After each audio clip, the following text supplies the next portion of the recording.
শেষ ১৬টি টেস্ট ইনিংসে একটিও অর্ধশতরান করতে পারেনি বাবর আজম। ধারাবাহিক ব্যর্থতার মূল্য দিতে হলো তাকে।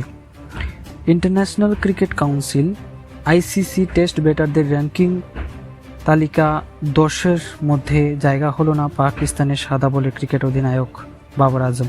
গত প্রায় ৫ বছরে বাবর কখনো ১০-এর বাইরে যাননি।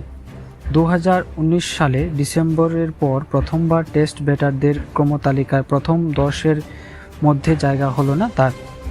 বাংলাদেশের বিরুদ্ধে সদ্য শেষ হওয়া ২ টেস্টের সিরিজে ৪ ইনিংসে বাবরের সংগ্রহ ৬৪ রান। একেবারেই ফর্মে নেই তিনি। বুধবার আইসিসি নতুন যে ক্রমতালিকা প্রকাশ করেছে তাতে বাবরের জায়গা হয়েছে ১২ নম্বরে। ২০১৯ সালে ডিসেম্বরে বাবর ছিলেন ১৩ নম্বরে। প্রথম ১০-এর মধ্যে পাকিস্তানের ব্যাটারদের মধ্যে রয়েছেন শুধুমাত্র মোহাম্মদ রিজওয়ান, তিনি রয়েছেন ১০ নম্বরে। টেস্ট ব্যাটারদের ক্রমতালিকার শীর্ষে উঠে এসেছেন জো রুট।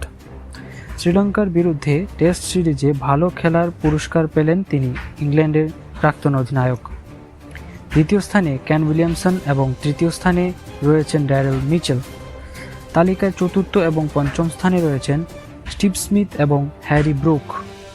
প্রথম ১০-এর মধ্যে ভারতের ৩ ক্রিকেটার রয়েছেন।